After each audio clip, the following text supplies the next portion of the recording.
Hello guys, this is your friend and we are back with a new fanfic. Which is what if during a training accident, Naruto is back 20 years back in time part 1. And if you enjoy this fanfic then please press the like button and subscribe to my channel for more fanfic like this. And now let's start the fanfic. Let's call it good. If ya keep it up, you'll be fox food. Killer Bee said. That doesn't even rhyme, Naruto said with a raised eyebrow. He did not know what was worse, whether B did not actually rhyme or that he made it sound like good and food rhymed. Sure it does. Don't be dissin' the rhymes, cuz. B said, earning a face palm from Naruto.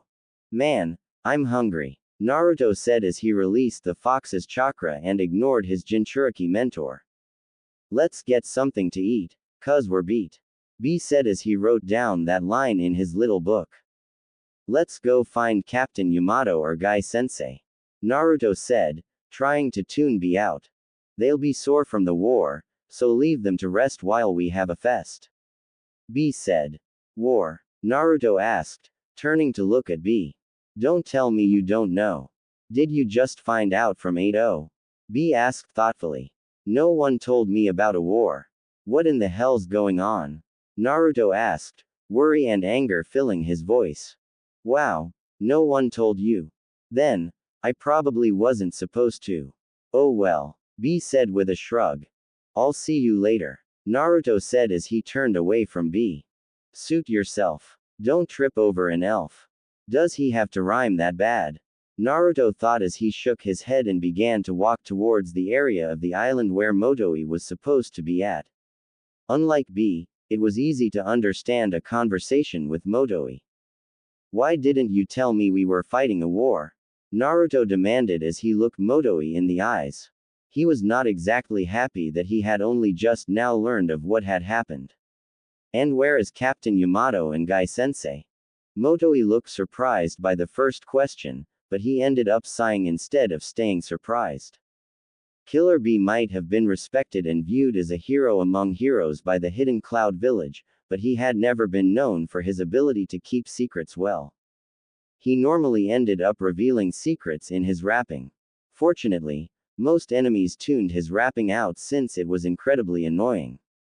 If they did not, then it would have been bad news for the Hidden Cloud Village. Either that, or they might learn his shoe size or the distance that he could throw a lightning-charged toothpick. Yes, that's right, a lightning-charged toothpick. Yamato has been captured by the enemy, and Guy went to join up with our forces to take part in the war effort. Motoi answered with a sigh. Since Killer Bee had apparently let the cat out of the bag, he had no reason to hide anymore. And the reason I didn't tell you about the war was because I was ordered not to. We are supposed to be keeping you and Bee out of the enemy's sight until the war is over. If you are captured, then all is lost. You should know that better than anyone. The Jinchuriki are vital to Akatsuki's plans. Naruto looked even more furious at that. He did not like the thought of being protected like he was some kind of delicate object. He alone had defeated Pain, a shinobi that had killed Hanzo the Salamander, Jiraiya of the Sannin, and Kakashi the Copy Ninja. Of course, the last one had been brought back, but that was not the point. The entire point was that Naruto was the strongest shinobi in the leaf thanks to the fox in his stomach in sage mode. I can't let you guys hide me away. I have to help, Naruto said as he took a deep breath. I'm the only one that stands a chance at defeating Madara. At your current level, you cannot defeat him, Motoi said firmly. Continue training with B. Once you are able to fully master the technique that B has been helping you with, the 5 cage might allow you to take part. In all honesty, Motoi did not truly believe that they would allow him to take part no matter what.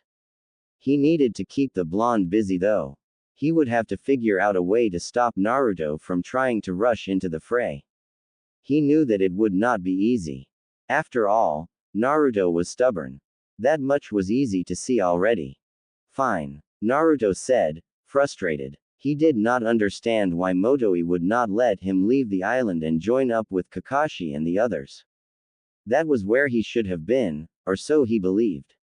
He was not too far off though. It had always been his job to protect those precious to him after all. As Naruto walked away from the Cloud Jonin, he did not realize that everything was about to change in ways that he could not even begin to imagine. It was not until he reached the training grounds and entered his new Jinchuriki form that he remembered exactly how he learned about the war. It seemed that he had forgotten why he had stopped training until that very moment as well. B said I needed to take a break for the day unless I wanted the fox to take over my remaining chakra. Shit. Naruto thought as realization hit him. Everything began to go white as he felt the nine tails steal the last of his chakra. He should have died at that moment, but time seemed to slow down instead. You made a mistake. Naruto looked around for the disembodied voice, but no one was in the room with him. That did not bother him as much as the fact that he should have died already but was somehow still standing. You made a mistake. It's that voice again, Naruto thought, shaking his head. You made a mistake. Realizing that it would not stop until he replied, he said, I made a mistake.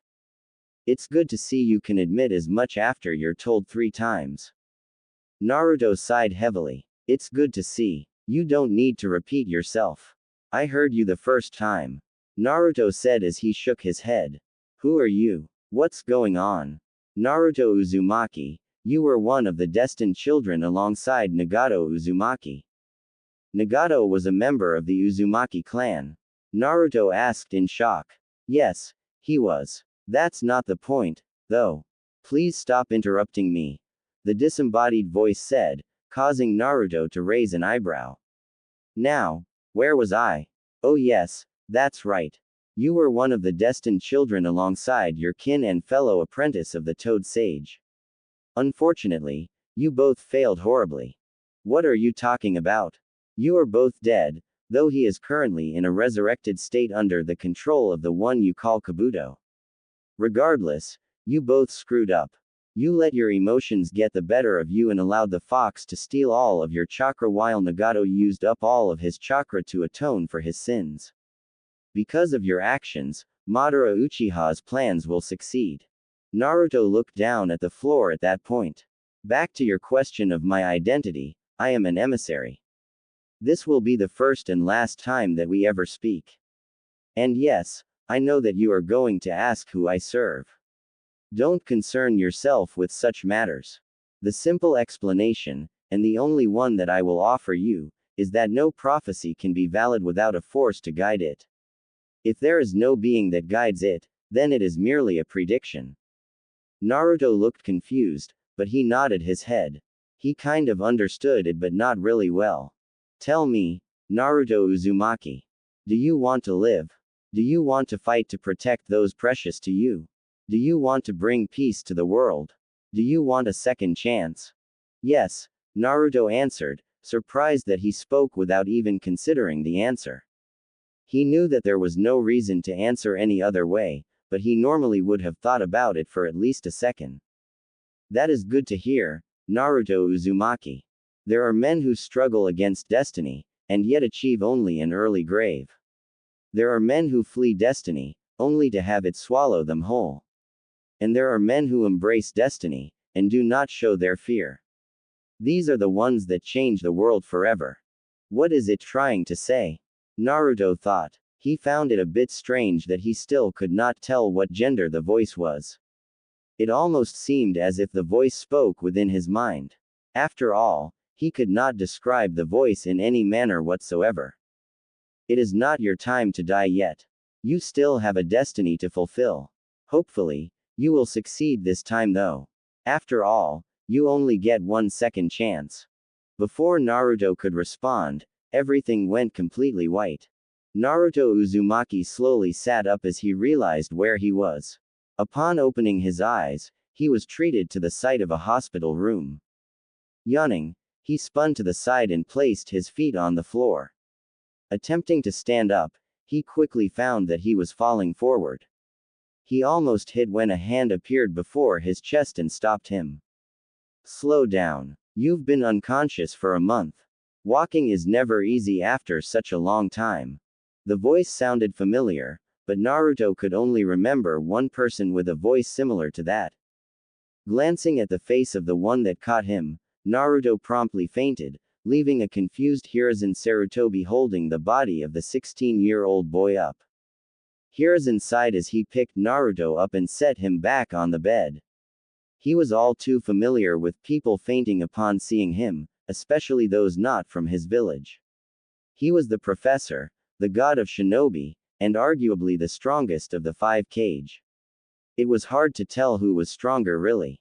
Of the 5 Kage, only Onoki could have stood a chance against them, and it had been too long since they had last fought for Hiruzen to know who was stronger. Shaking his head from such thoughts, Hiruzen saw Naruto open his eyes again. "Are you going to faint again?" Hiruzen asked, purposefully sounding amused. "No, I'm not planning on it," Naruto said as he shook his head. Looking at the man before him, Naruto was quickly able to determine that he was close to the age that Jiraiya was when they first met, perhaps a year or two younger. "That's good. I'd like to know how you were able to get into my village," Hiruzen said. It was clear by the stern look in his eyes that it was time for business. "My Anbu found you within the barrier that surrounds this village, but somehow you were able to get in without actually alerting us. The only ways that someone could manage that is if they possessed the codes to bypass the barrier or if they entered through space-time ninjutsu, like the summoning jutsu. So how is it that my Anbu found you in my village when there is no record of you entering legally?" "I don't know," Naruto said, trying to get a grasp on the situation. Out of the corner of his eye, he saw a calendar hanging on the wall. It was turned to March, but that was not what caught his attention. What caught his attention was the year. 50 years since the founding of the village. That's impossible. I was born 58 years after the Hidden Leaf village was founded, Naruto thought as he saw the year. "You're obviously telling the truth," Hiruzen said with a frustrated sigh. "I suppose it's possible that your chakra levels were too low for the barrier to detect you. You were found in a small crater on one of the training grounds. You had several broken bones and had less chakra than a civilian should have. You've actually been unconscious for an entire month. The medics did not think you'd pull through. The broken bones were not that big of an issue, but you suffered from extreme chakra exhaustion. The damned fox did steal the last of my chakra," Naruto thought. It had a bit of irony to it. "I apologize if I came across as rude," Hiruzen said with a deep breath.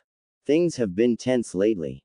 Last year, one of our Chunin was captured by the Hidden Cloud village, and we almost lost a very important asset to the village. And then 2 weeks ago, the third Kage apparently went missing."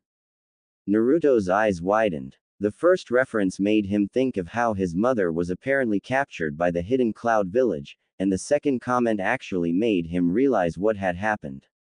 As unrealistic as it sounded, he was in the past. On the first mission after his return to the village, Naruto had met Sasori of the Red Sand, who confessed to turning the third Kage into a puppet. Those actions supposedly started the Third Great Shinobi War. "Is there a war going on?" Naruto asked carefully. "No, there isn't a war going on," Hiruzen answered, feeling surprised by the question. "There have been skirmishes between Sand and Rock Ninja in the neighboring countries, but that doesn't mean that there will be a war." Naruto doubted that the third Hokage believed his own words, but he did not voice his belief. "Now, before we talk any further, I would like to know who you are. Your appearance doesn't match any in the bingo books of any ninja village. And to make things even more complicated, a quick analysis of your blood showed that you have several characteristics unique to the Uzumaki clan, such as a very strong life force. If not for that characteristic, you would likely still be comatose," Hiruzen said. Naruto did not know what to say at that point. He had no idea that they would have run a blood test on him while he was comatose. He was glad that they did not believe him to be a criminal though. "My name is Naruto Uzumaki. To be honest, I only recently found out that there had been an Uzumaki clan though. I just thought it was a family name. I was an orphan after all," Naruto answered carefully. While he was not a very smart person, he knew that revealing too much would have been a bad idea, and the third Hokage was an expert at telling whether someone was lying or telling the truth. That's a pity. It seems that few living Uzumaki know about the Uzumaki clan's fuinjutsu. Hiruzen said sympathetically. It seems that you are versed in shinobi arts though, even if not fuinjutsu. Naruto nodded with a ghost of a smile. Yeah, my godfather took me on as an apprentice. I guess he wanted to make up for not being there when I was growing up. Naruto said, a frown making its way on his face. That was the first time that he had thought about the fact that his godfather had essentially done just as he said. He was a hermit. He liked to travel, and he was always trying to find the answer to peace. What happened to him? Hiruzen asked, interested. One of his students killed him. Naruto said as he looked away. The turmoil within him grew tenfold at the memories of Jiraiya's death. I see, Hiruzen said. The look in Naruto's eyes had reminded him of the look in his own following Tobirama-sensei's death. Did you ever graduate from a ninja academy and become a ninja of another village? No, I didn't, Naruto answered honestly. He had never graduated from the academy. He was essentially given a field promotion, and he became a ninja of that village, not of another village. I see, Hiruzen said thoughtfully. With all of the background checks on you coming up blank, it appears that you're clean. There's only one thing left to do. Hiruzen Sarutobi was considered a genius, the likes of which came only once a generation. His genius was working at that very moment, which is why he chose his next words. The facts that the boy before him was an Uzumaki, trained in the shinobi arts, and possessed more chakra than Jiraiya influenced his words heavily. The knowledge that war was on the horizon only influenced him further. Your only crime is illegally entering the village, though I don't believe you did it of your own free will. Thus, I offer you a choice. You can walk away and leave the village tomorrow, or you can become a ninja of the village. Hiruzen said. The Hidden Leaf Village is the strongest of the 5 great shinobi villages. Before the Nine Tails attacked and the Uchiha clan was massacred, only multiple villages working together stood a chance. Naruto thought. Only a fool would reject his offer. If I didn't want to join before he offered, I'd want to now. He inwardly chuckled at the thought. Do I get one of those shiny forehead protectors? Naruto asked, making Hiruzen look at him in puzzlement. Yeah, you do, Hiruzen said, caught off guard. Didn't all of the villages offer those? I'll do it then. I'll join your village, Naruto said with a grin. That's good to hear, Hiruzen said. Tomorrow, you will be pitted against a Chunin in a test fight to see where your level of ability resides. I recommend that you get used to walking before then. Otherwise, you might end up a genin instead of your rightful position. I'll make sure to do that, Naruto said. What about my living arrangements? I'll need somewhere to stay. You won't be discharged until tomorrow. After the testing match, I'll set you up with an apartment. Hiruzen said. Is there anything else you'll need? No thanks. I think I'm good, Naruto said. With that, Hiruzen left the hospital room. As soon as he shut the door, he thought, that went well. Now I just have to figure out how some of the nine-tailed demon fox's chakra is mingled with that boy's chakra. Shaking his head from those thoughts, Hiruzen said, keep a close eye on him at all times. There's something off about him.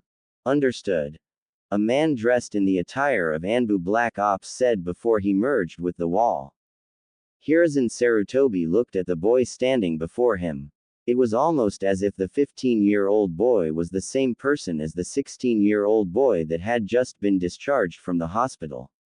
With their spiky golden blonde hair and blue eyes, they could almost pass for brothers. Yes, I did, Hiruzen said. He glanced at the window as Jiraiya jumped through it. You're just in time as well, Jiraiya. In time for what? Jiraiya asked, flabbergasted. He was not used to getting completely caught off guard. Minato, I have someone I want you to fight, Hiruzen said, ignoring his student. I am allowing a wandering shinobi a place in our ranks. Since you are one of your strongest Chunin, I would like you to test him. The rules to the fight will be the same as in the Chunin exams. Minato slowly nodded, but he looked a bit nervous. Is there any way that I can do this tomorrow, Lord Hokage? He sounded pleading. Let me guess, you're supposed to go on a date with Kushina today? Jiraiya asked, laughing when he saw Minato get a little flushed. Kushina is welcome to watch. I'm sure it won't take too long. You'll be free after this fight. Hiruzen said. I understand, Minato said, straightening up. What training ground is it? It will be the third training ground. Be there in 1 hour. Hiruzen said. Nodding, Minato took his leave and headed to find Kushina to tell her. Once Minato was gone, Jiraiya asked, what's going on? You're letting a wandering ninja join us, and you want Minato to fight him? Let me tell you about Naruto Uzumaki. Hiruzen said with a small smile as he began to recount all that had happened since Naruto's appearance in the village a month ago.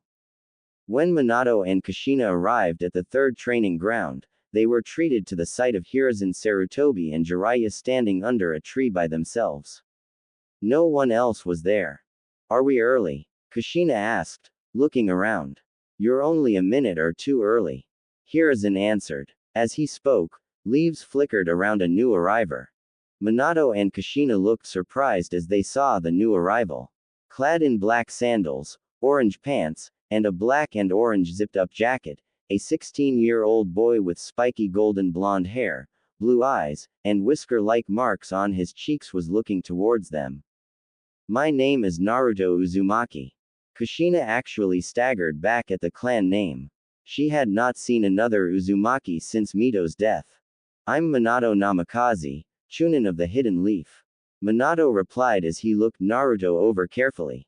He thought he saw a trace of fear in the boy's eyes, which did not make sense to him.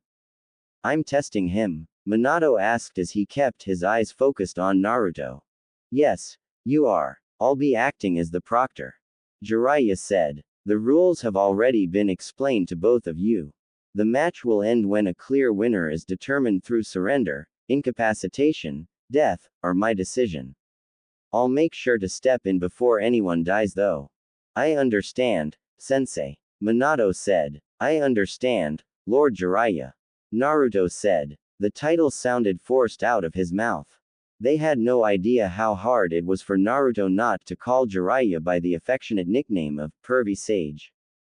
Kushina, stay on the sidelines. Jiraiya said. Minato, Naruto, you may begin when ready. As soon as Kushina went to stand to the side, Minato and Naruto whipped out a single kunai each and used chakra-enhanced dashes to close the distance between them. Kushina's eyes widened as she saw Minato jumping backwards with half of a kunai in his hand. In addition to that, his jacket was cut on his right sleeve and his arm was bleeding a little. You're a wind type, Minato said as he looked at the destroyed kunai in his right hand. I've never met anyone skilled enough with wind chakra to be able to use it efficiently as a chakra flow technique. It's called the flying swallow. I was taught to use it before I mastered wind chakra. Naruto replied with a small smile. That's good, Minato said as he cast aside the kunai and drew another one. I call this shock blade. With that, Minato's new kunai sparked with electricity. In an instant, the blondes crossed kunai again, but their kunai actually stopped upon meeting that time. Wind beats lightning, but it seems that you're more experienced with your affinity than I am. Naruto said as he jumped back. I guess I shouldn't be surprised though. I only mastered it a few months ago. Minato's eyes widened at that statement, along with those of everyone else present. It was almost unheard of for someone to be able to use wind chakra so effectively after only a few months of training to use it. A smile formed on Minato's face at that moment as he realized what the current situation actually meant. Though he was still only a Chunin, Minato had yet to enter a fight where he was not guaranteed success. He had never been bested. No one in the academy, or in the Chunin exams for that matter, had ever come close to defeating him. The closest that he had ever come to being defeated was when he went to rescue Kushina from the cloud ninja that kidnapped her. Outnumbered for 3 Chunin and a Jonin, Minato had come out on top without any injuries outside of soreness and bruises. Cutting the lightning chakra to his kunai, Minato threw it towards Naruto and quickly flashed through hand signs. Ninja art. Shuriken Shadow Clone Jutsu. Naruto's eyes widened as he saw the single kunai turn into 25. He could tell that dodging that many would have been difficult. The former Jinchuriki channeled chakra into his feet immediately and used a chakra-enhanced jump to dodge the barrage of kunai. He then formed a hand sign that made Hiruzen smile and Jiraiya look nervous. Multi-shadow clone jutsu, Naruto said. In an instant, 100 clones formed in the air around him. Flying swallow barrage, Naruto said as he threw his wind chakra-coated kunai at Minato. All of his clones did the same. Minato's eyes widened at the sheer number of clones, but he regained self-control upon seeing that he was in a tight spot. Ninja art. Shock blade shadow clone jutsu, Minato said as he threw a lightning chakra-coated kunai and formed the hand signs. In an instant, 100 copies of the thrown kunai appeared to counter Naruto's. Kushina was taken aback by the skill in creating the exact number of kunai to counter Naruto's, along with creating them in the exact spots to deflect them. She knew that Minato was good, but she had yet to see him fight with as much force as he was using at that moment. Lightning style. Field of pain, Minato quickly said as he flashed through another set of hand signs and slammed his hands to the ground. In an instant, a beam of lightning shot up at Naruto from the ground and expanded into a field of electricity that encompassed the entirety of where the clones were. You're good, but I'm better. Naruto said as a kunai appeared at Minato's throat. How did he get behind me? Minato thought in confusion and slight awe. I have a jutsu with the word pain in it as well. Let me show you it. Naruto said as he suddenly let go of the kunai and spun around, forming the tiger hand sign. Secret finger jutsu. 1000 years of pain. Minato caught Naruto's falling kunai, but he was unable to spin around before he felt a disturbing intrusion into his rectum. As Minato soared through the air as a result of a chakra-enhanced kancho, the observers revealed a mixture of blushing and face-palming. Did he just stick his fingers into Minato's rectum and send him flying? Kushina thought as she blushed. She had never heard of such a technique. Damn, my student fell for that. There's no way. Jiraiya thought in a mixture of shock and amazement. I should be shocked or appalled. Why am I not? Hiruzen thought as he shook his head. Be warned. That technique occasionally causes constipation and embarrassment. Naruto said with a chuckle. Die. Minato yelled as he pointed a lightning-coated hand towards Naruto. In an instant, a wolf made of lightning was formed and began to rush towards Naruto. Come get me. Naruto said as he motioned towards his torso. I won't even move. That only seemed to enrage Minato further. Jiraiya was about to intervene when he saw his sensei shake his head. As the wolf of lightning hit Naruto, he was replaced with log that seemed to partially explode from the intensity of lightning chakra hitting it. Don't trust your enemy, Naruto said as he placed a kunai to Minato's back. My sensei taught me that this is where the right kidney is located. If I were to bury this in your kidney, you would feel so much pain that you could not even scream. The muscles in your jaw would constrict, and you would die without a sound louder than a whimper. Minato tensed at the pressure of the point of the kunai to his lower back. I would not have even needed wind chakra to kill you, Naruto said simply before he jumped back. That is twice that I have had your life in my hands. Shall we make it a third? There won't be any need for that, Minato said as he took a deep breath. I lost myself. You're good. But, Naruto felt a kunai touch his side, right between 2 ribs. I'm better. Actually, I am, Naruto said from behind the Minato that just had a kunai to his side. I almost didn't notice you substitute with a shadow clone when I jumped back. Almost only counts in horseshoes and paper bombs though. With that, the Minato that stood a ways from Naruto's shadow clone dispelled, as did said shadow clone of Naruto. This match is over, Jiraiya said, catching everyone's attention. Uzumaki, is there a reason that you only use the shadow clone jutsu, the flying sparrow, the substitution jutsu, and the body flicker technique? Surely you know other jutsu that you could have used. Actually, I don't. I can't use any more jutsu, unless you want to see my transformation jutsu or my sexy jutsu, but I won't use that one in front of a redhead. They hit hard, Naruto said with a grin as he scratched the back of his head. The Rasengan hasn't been invented yet, so I can't use it. Not yet, at least. And using Sage mode is definitely something I can't use. It would make pervy Sage realize that something is off about me. Naruto thought. What's this sexy jutsu of yours? Jiraiya asked, looking interested. Minato, you can leave with Kushina, Hiruzen said, realizing that the older blonde had gotten Jiraiya's interest too much for the sage to leave it alone. Nodding, Minato headed over and got Kushina to leave with him before she could respond to Naruto's words. This is the second version. I hope you're ready, Naruto said with a grin. In an instant, he was replaced with the version of him that he called Naruto. Instead of the version, he used the version that he had created during his training with Jiraiya. Thus, he, or she, was wearing a bikini-like devil costume. It was composed of knee-high high heels, a bikini bottom with a devil tail attached to it, long gloves that went to the elbows, a very skimpy top that barely covered her assets, and a devil horn hair band. The effect was instantaneous. Jiraiya was thrown back by a nosebleed. Please release your technique, Hiruzen said with his eyes shut and a little blood dripping from his nose. The instant that he saw Naruto's new form as the smoke was clearing, he had made sure to shut his eyes. Sure thing, Naruto said before reverting back to Naruto in his regular clothes. It's done. Opening his eyes, Hiruzen said, that was a very tricky technique. I may have to list it as a kinjutsu.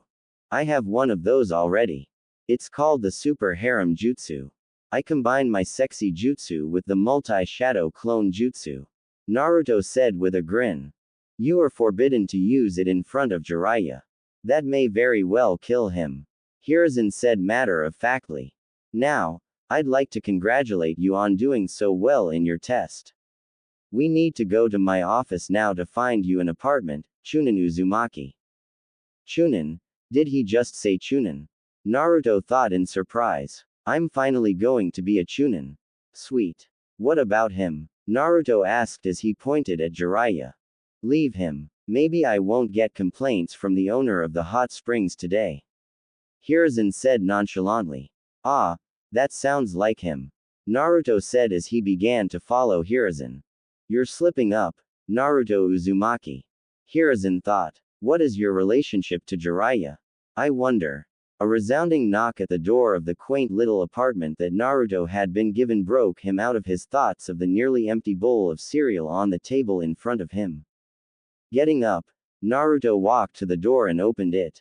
He was surprised to see Minato Namikaze and Kushina Uzumaki, his future parents, standing outside of his apartment.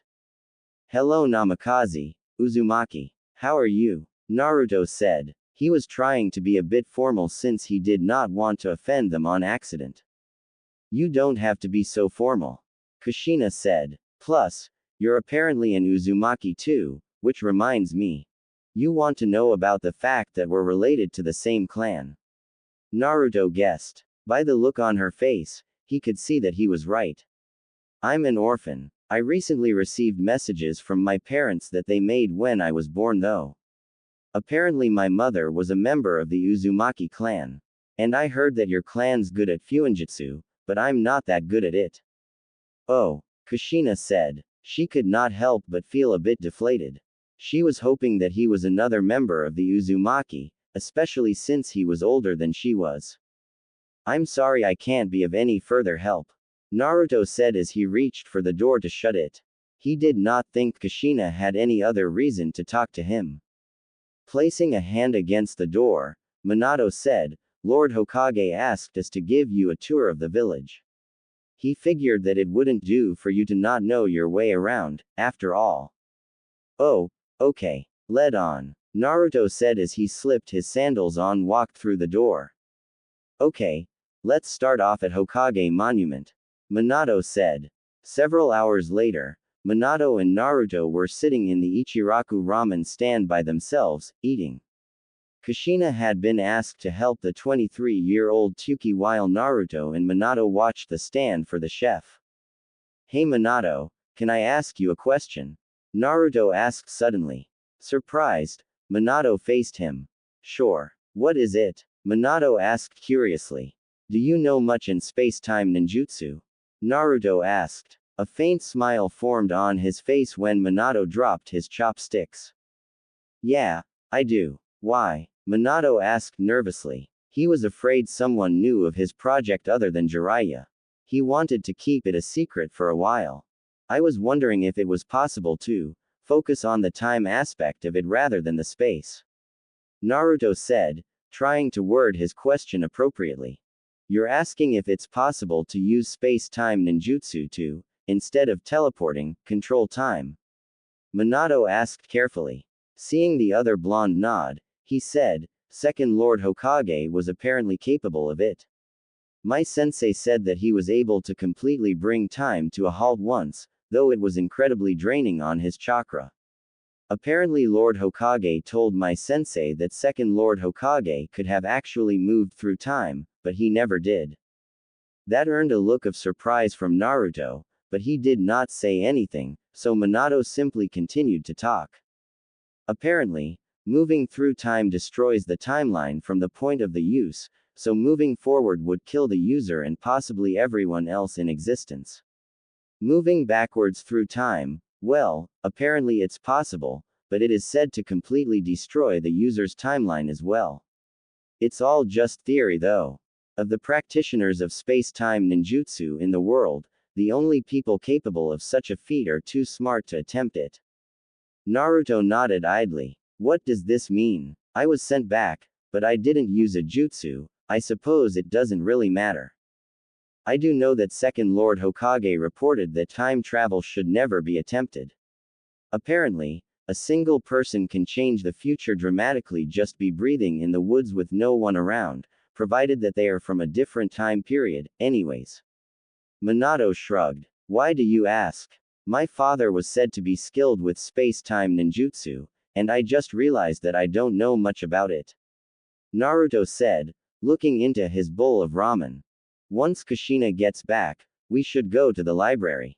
I'll show you where the books written by Lord Second Hokage are located. Maybe you'll get your answers there. Minato said as he continued to eat. Unknown to either shinobi, their conversation was being observed through a crystal ball. The next day, Naruto, Kushina, and Minato were standing in the Hokage's office. Minato, you will lead Naruto and Kushina on a simple C-rank mission. I want you three to deliver a scroll to someone. The details are in this mission scroll.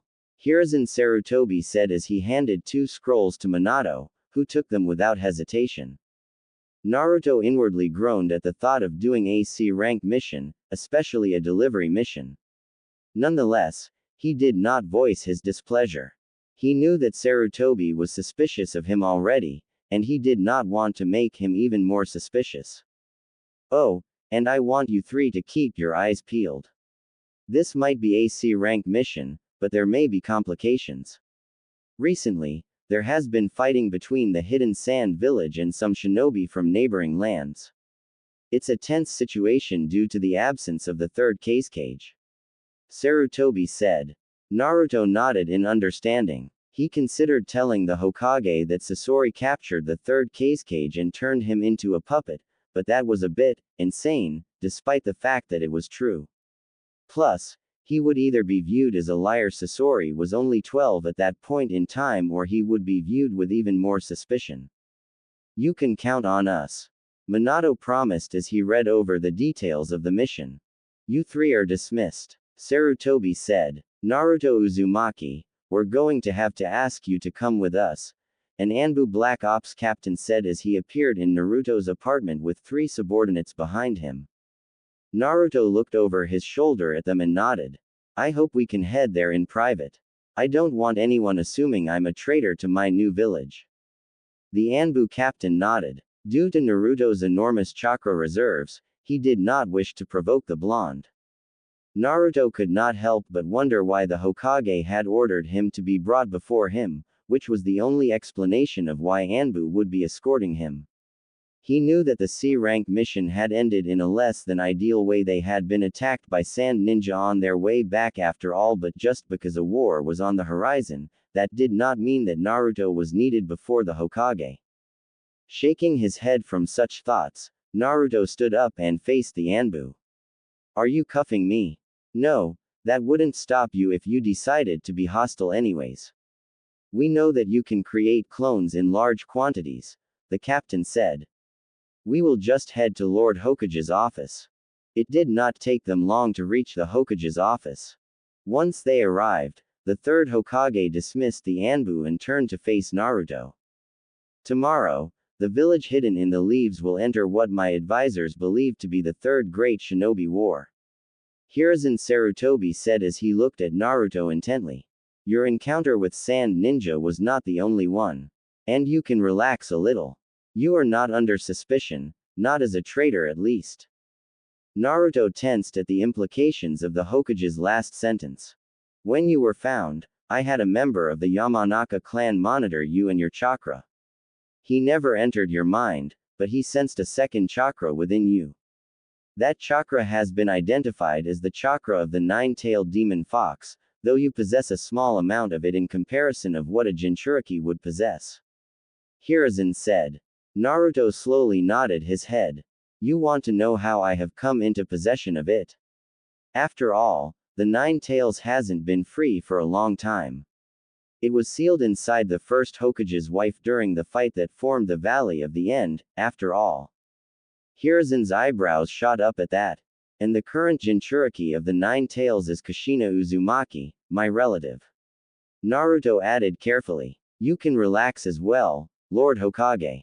A dead woman told me this, and I have never told anyone else of it. I'm likely the only person alive that knows of the 2 Jinchuriki of the Nine Tails outside of the ones that you are already aware of. He knows secrets that no one should know of outside of my advisors and students. How can this be? Hiruzen thought. Back to the subject at hand, I've been in possession of the Nine Tails chakra since the day I was born. I'm obviously not a Jinchuriki though. Though I am only in possession of a small portion of the Nine Tails chakra, I once held more. I've never possessed as much of its chakra as an actual Jinchuriki though. Naruto said. He was surprised by how smoothly his words came out. He had told the truth. His father had only sealed half of the Nine Tails chakra within him. Thus, he had contained half of the fox's chakra that Kushina had inside of her. Hiruzen slowly nodded. Let me tell you a story of 2 men that were similar to you. Their names were Kinkaku and Ginkaku. Like you, they were not Jinchuriki, but they were in possession of some of the Nine Tails chakra. Naruto listened on in interest.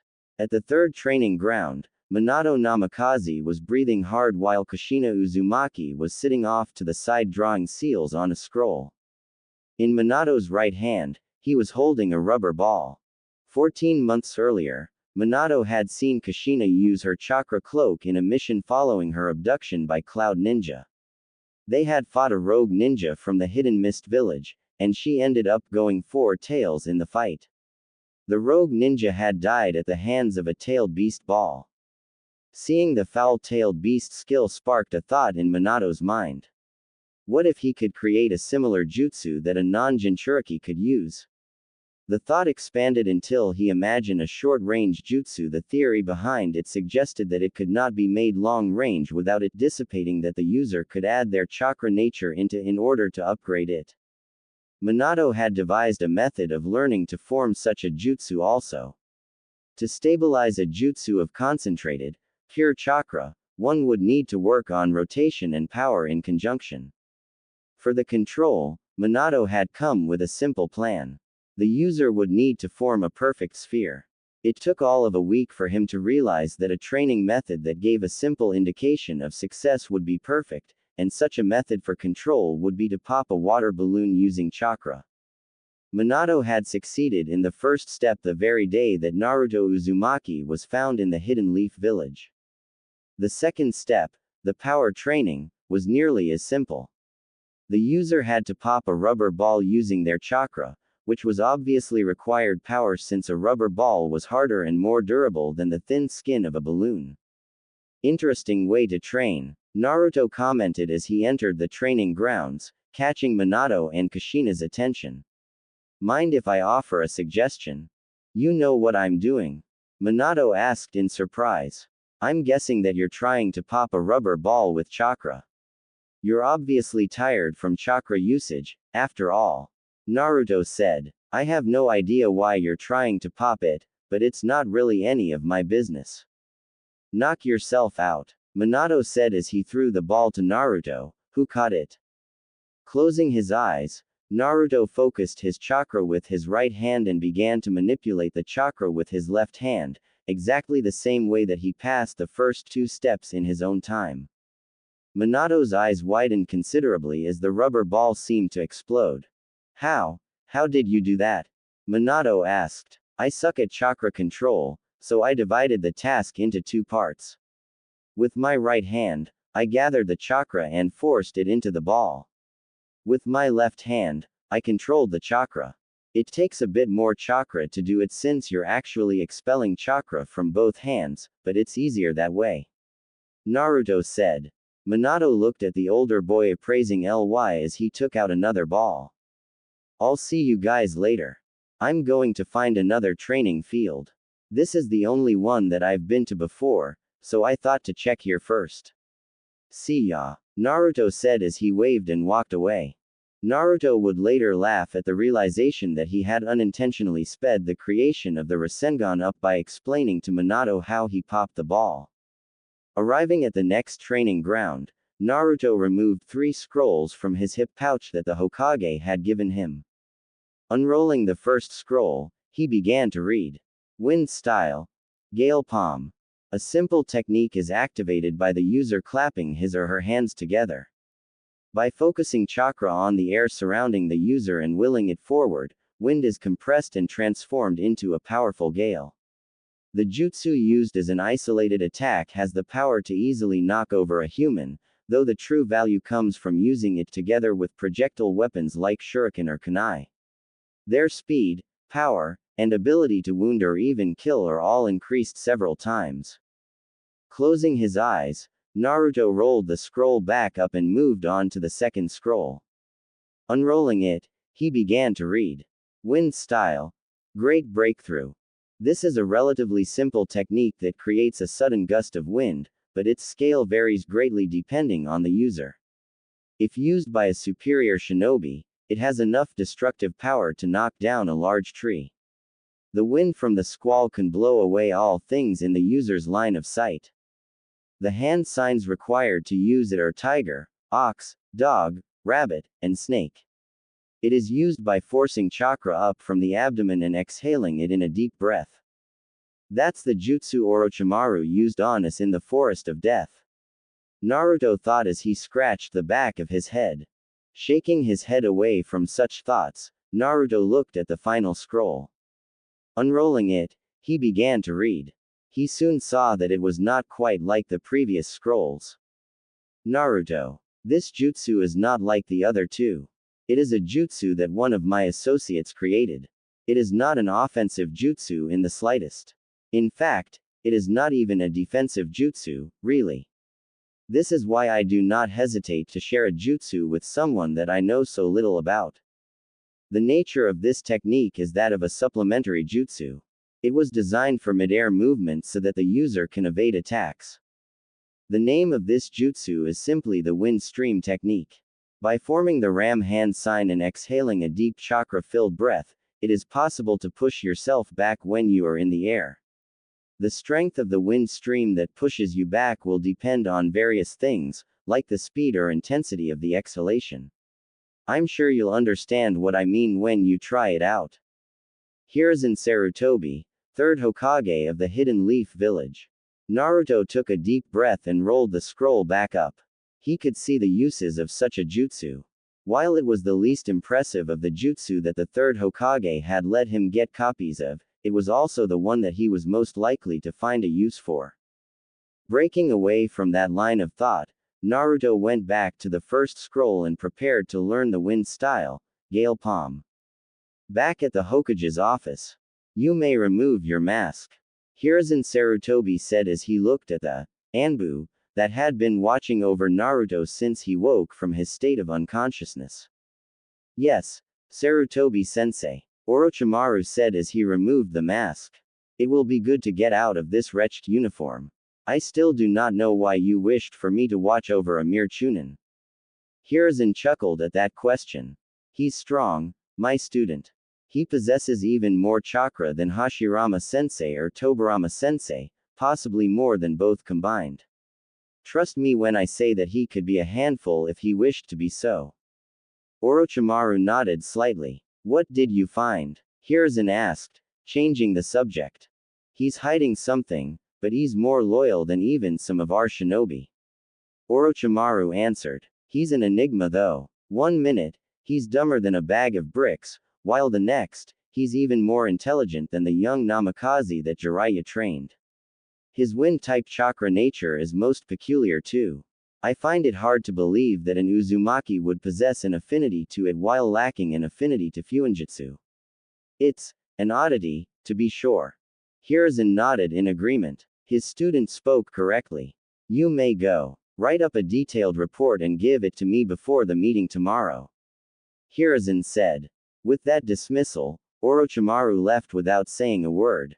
As soon as his student was out of the room, he opened a drawer of the desk and removed a book from it. Placing it upon his desk, he looked at it curiously. Naruto Uzumaki, I wish I knew for sure who you were. You are nearly impossible to read. If not for me finding this on your person the day you appeared, you would have even me completely fooled. Hiruzen said as he looked at the orange book before him. He was not sure what was most interesting about that book. On one hand, it was written by his student Jiraiya. The way that Jiraiya wrote his letters made it clear that it was not a forgery. The picture at the back of the book only further served as proof. On another hand, all books held copyright dates, and the copyright date on the book before him was off. It was listed as being 24 years ahead of the present year. The only possible answers are that it's a typo, or, Hiruzen said, trailing off at the end. He did not like where that subject went. It had been 3 days since the 3rd Hokage of the Hidden Leaf Village had declared that the Hidden Leaf Village had joined in on the war that had begun between Sand and Rock as a result of an assassination attempt of their feudal lord. All of the Jonin in the village, outside of the Jonin sensei and the Hokage's advisors, were already on the 5 fronts that the Hidden Leaf would be fighting the war on: the land of rivers, the land of rain, the land of grass, the land of waterfalls, and the land of hot water. Only Chunin that volunteered to fight in the war were scheduled to be deployed, though only half of the volunteers were actually deployed. It was set so that half of the volunteers would fight for 6 months, and then they would be given reprieve while the others fought. The same applied for the Jonin too. Over half of the village's Chunin actually volunteers, nonetheless. To lead the forces on each front, a single shinobi of great renown was chosen by the Hokage. Tsukumo Hatake, the Hidden Leaf's White Fang, was chosen to lead the forces in the land of rivers, which stood between the land of wind and the land of fire. It was ironic that he was chosen due to his infamy in the Hidden Sand Village. Jiraiya, one of the Sannin and the Hidden Leaf's Toad Sage, was chosen to lead the forces in the land of rain due to his exploits there in the previous war. With Hanzo of the Salamander beginning to have Sand Shinobi and Rock Shinobi entering his country from the sides, it was expected that the Hidden Rain Village would take part in the fighting soon enough. Orochimaru, one of the Sannin and the Hidden Leaf's White Snake, was chosen to lead the forces in the land of grass due to his skill and talent with snakes, which were useful in the land of grass's terrain. Kagami Uchiha, one of the most powerful members of the Uchiha clan still alive and a veteran of the First Great Shinobi War, was chosen to lead the forces in the Land of Waterfalls alongside his former teammate, Torafu Akamichi. It was no secret that they were looking forward to being on the front lines. They were close friends of Danzo Shimura after all.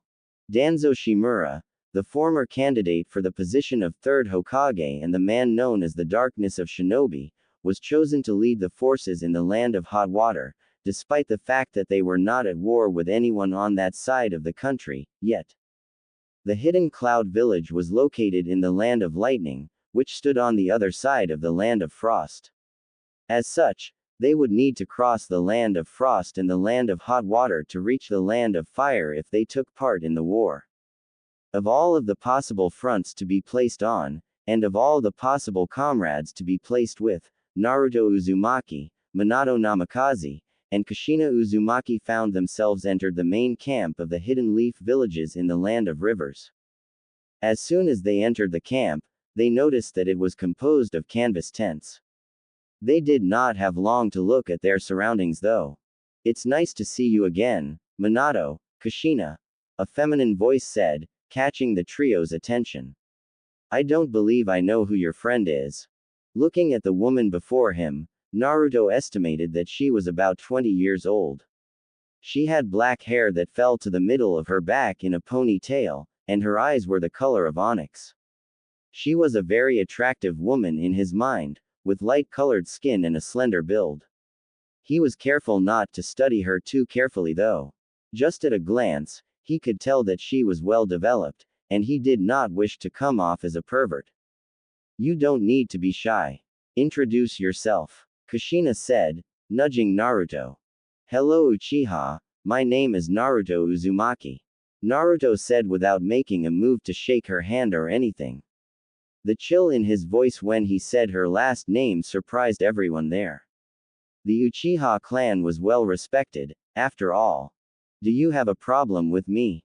the woman asked as she looked intently into his eyes. "You'd better hope not. My name is Makoto Uchiha, and I am a Jonin. Thus, I'm one of your commanding officers. I apologize for my rudeness, Jonin Uchiha," Naruto said with a slight nod of his head. He had not intended to come off as bitter towards her, but he really did not like the Uchiha clan.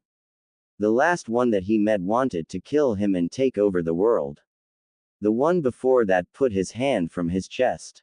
The one before that tried to capture him and take him to the Uchiha that wanted to kill him and take over the world. Yes, there seemed to be a pattern there. "Don't let it happen again," Makoto said before turning to look at Minato. "Captain Hatake asked to see you, Kushina, and your companion once you arrived. Lord Hokage sent word ahead that you would be coming in a group of 3, but we heard nothing specific about this, blonde Uzumaki. He's even stronger than me," Minato said with a smile, surprising Makoto completely. She knew that Minato was as strong as a low-level Jonin already. If not for his desire to focus more on training than a promotion, then he would have held the rank of Jonin already. "If you'd like, you could lead us to Captain Tsukumo's tent. I'm not entirely sure where it's located at."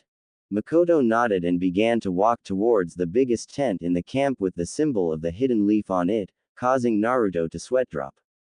He did not know why Minato claimed that he had no idea where it was located. When they entered the tent, Naruto saw that several familiar faces were inside it.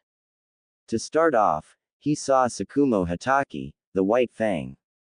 He was roughly the same age as Kakashi was when they met. Naruto could remember seeing a picture of him before.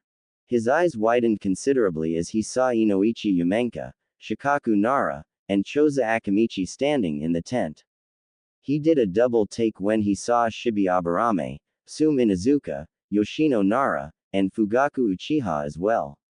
It was hard to believe that he was looking at younger versions of the parents of his friends.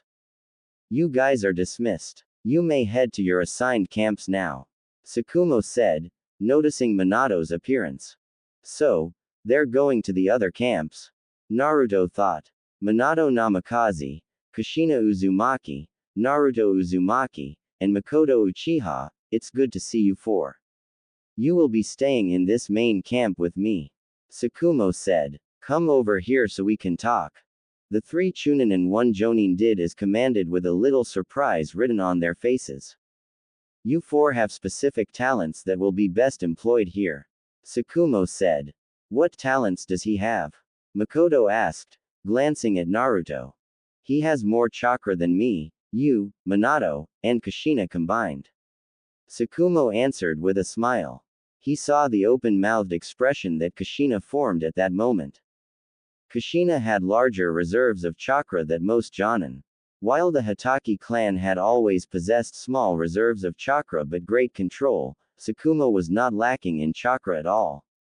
The concept of someone having more chakra than both of them was alarming. Of course he does. Minato thought. He was not surprised. He used the multi-shadow clone jutsu and combined it with the flying swallow. It would exhaust all of my chakra just to form that many shadow clones, and he didn't even look winded.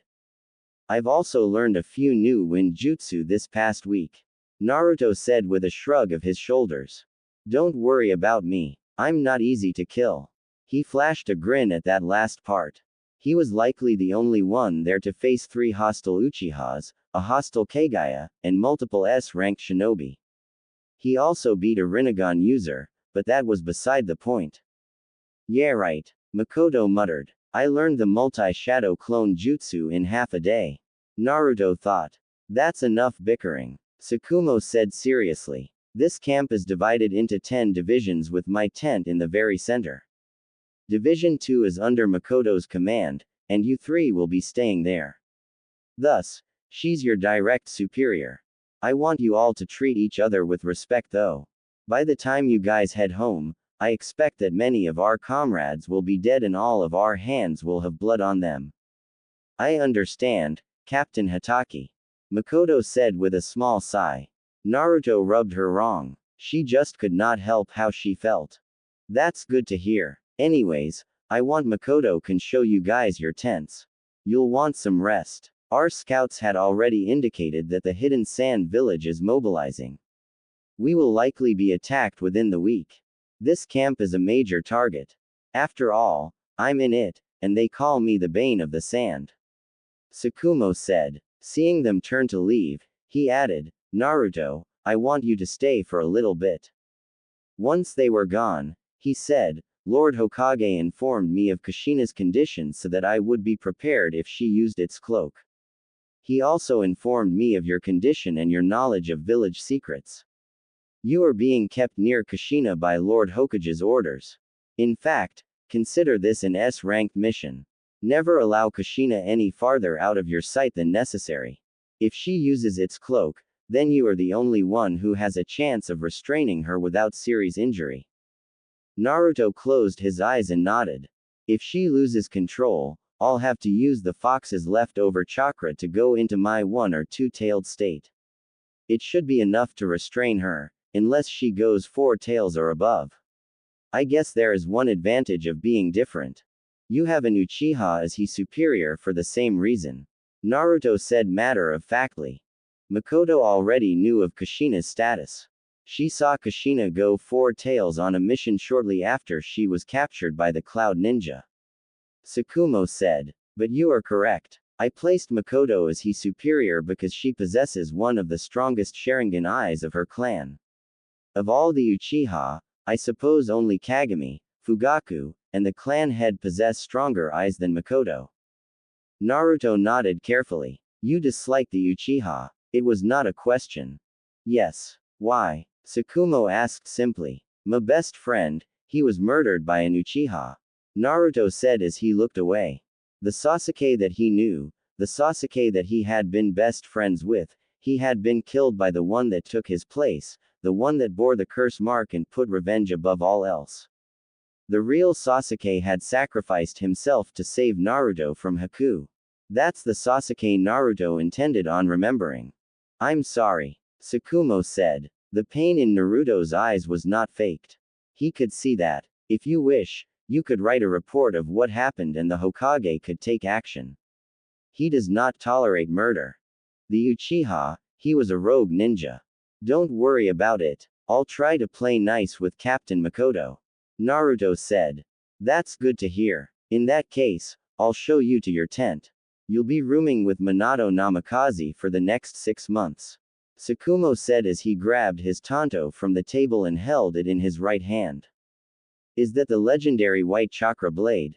Naruto asked as he recognized it. He had always been interested in legendary swords, and the White Fang's sword was certainly one. Yeah, it is. Tsukumo said with a grin as he sheathed the blade on his back. Now come on. Minato, get up, Naruto said as he suddenly ran over to his friend's bed and shook him awake. He quickly spun around as he saw Minato's eyes begin to awaken. What is it? Minato asked. He could have sworn he saw red around Naruto's eyes when he opened his eyes. We're about to be attacked. I just sensed a large number of chakra signatures approaching. Go tell Kushina. I'll inform Captain Uchiha. Naruto said as he dashed out of the tent fully clothed in his uniform. Fortunately, he had not channeled too much natural energy, so Sage Mode deactivated before he reached Makoto's tent. As much as he knew how bad of an idea that barging in a woman's tent early in the morning was, he knew that it was necessary. Quickly entering it, Naruto was forced to perform a substitution as a kunai was thrown at him. What in the hell was that for? Naruto asked as he appeared a few feet away from where he had originally been standing. What in the hell are you doing in my tent, Uzumaki? Makoto asked, looking at him with her Sharingan activated. We're about to be fucking attacked, that's what the hell I'm doing in your tent. I suppose I could have gone straight to Captain Hatake, bypassing you, but I thought that you'd appreciate it if I followed procedure. Naruto said angrily. Are you sure? Makoto asked. I already answered that question. You even had your Sharingan activated when I did. You know I can't lie to a Sharingan. Naruto said. But yes, I am positive. The numbers are close to 200, maybe a little higher. Cursing, Makoto pulled her flak jacket on, zipped it, and ran past Naruto out of the tent. Glancing over her shoulder, she said, mobilize my division and have them go outside the camp on our side. After I talk with Captain Hatake, I will join up with you guys. Until then, you're in command. Naruto was shocked as Makoto left. He had not expected anything like that, but he knew that he did not have time to think too much on it. Shadow Clone Jutsu. In an instant, 7 clones appeared outside of the tent, and they began to run to the various tents in the section, informing the members of that section of the camp. The real Naruto formed the ram hand sign and appeared in front of Kushina's tent just as Minato and the redhead walked out. Come with me. Captain Makoto placed me in charge while she went to speak with Captain Hatake. Naruto said. It's Captain Makoto now, instead of Captain Uchiha, interesting. Kushina thought before she broke away from her line of thought. What are your orders? Minato asked. Follow me. Naruto said as he began to run towards his objective. As several of his clones dispelled, he knew that he was not the only one headed to the front line at that moment. An hour later, all 10 sections of the camp were standing outside of the camp, looking at the sand forces that had come to a stop a quarter-mile away from them. You seem to have saved us. I didn't expect them to attack today. Tsukumo Hatake said as he placed a hand on Naruto's shoulder. We would have been guaranteed to lose many lives if you had not warned us. I was not aware that you were a censor, though. I'm not an actual censor. It's a side effect of one of my techniques, so it's only active when I use it. Naruto said. Have you noticed what I have, Captain Hatake? Yeah, that's the puppet brigade. Tsukumo said with a nod of his head. And, they're attacking. Sure enough, half of their puppeteers were running towards the camp. They brought out 2 puppets each when they had closed half of the distance, and they actually came to a stop about 200 yards away. Captain Hatake, would you agree that we can't let our people fight them in close combat? Naruto asked. He received a nod of agreement at that. Would you mind if I fought them a bit? You want to fight about 100 puppeteers? Tsukumo asked incredulously. Yeah, I might break a sweat that way. Naruto said with a yawn. Knock yourself out, kid. Tsukumo said as he shook his head. He needed to see the kid in action anyway, so his objective would be achieved. Naruto walked 20 feet forward and formed a hand sign that made Minato smile. Multi-shadow clone jutsu. Naruto yelled as a large cloud of smoke appeared before him. When the smoke cleared, there were 500 shadow clones standing between Naruto and the puppeteers. Holy shit, Makoto muttered under her breath as she saw the sheer number of clones. With her Sharingan activated, she could tell that they were solid clones, and they all possessed more chakra than the average Chunin. Attack, Naruto said as he crossed his arms. Tsukumo would later describe what happened as pure chaos. He had never imagined seeing so many shadow clones fight puppets. He noted that Makoto was watching with her Sharingan, which meant that she was likely the only one to be able to see the entire fight. By the end of that little fight, only 10 shadow clones remained, but all of the puppets were completely destroyed. As soon as that happened, the force that had just lost their puppets began to charge forward. What's going on? Naruto asked as he watched the charging sand ninja. It was the same way in the last war. Destroy their puppets, and they will come after you without them. They would rather die than retreat. It's quite annoying, Tsukumo said as he stood next to the real Naruto. Yeah, it is, Naruto said as he formed the ram hand sign. They should look for traps though.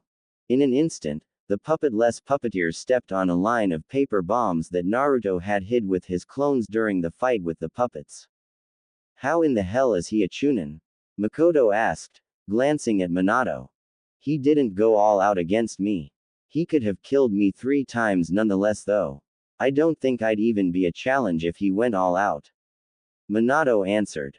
Naruto, let's take the rest of those guys out, Tsukumo said as the remaining sand ninja began to head in their direction. Makoto, Minato, Kushina, I have orders. The 3 ninja appeared at Tsukumo's side immediately. Makoto, team up with Naruto. He's a wind type, you're a fire type. I want you to bake those puppets. I will leave a shadow clone here while Minato and Kushina come with me to circle around the enemy and attack them from behind while Naruto and Makoto take out their puppets. Tsukumo said. Nodding, Naruto and Makoto dashed forward and began to form hand signs. You got the flame? Naruto asked cheekily. Makoto rolled her eyes at that. I should have known you were a wind type. You're full of hot air. Believe it, Naruto said as he formed the last hand sign. Wind style. Great breakthrough. Fire style. Fireball jutsu. The puppeteers had to shield their eyes as a massive blast of wind filled the air between their puppets and their enemies. Using the fire as a cover, Naruto quickly threw a barrage of shuriken and clapped his hands together. Wind style. Gale palm. In an instant, the shuriken were propelled through the flames.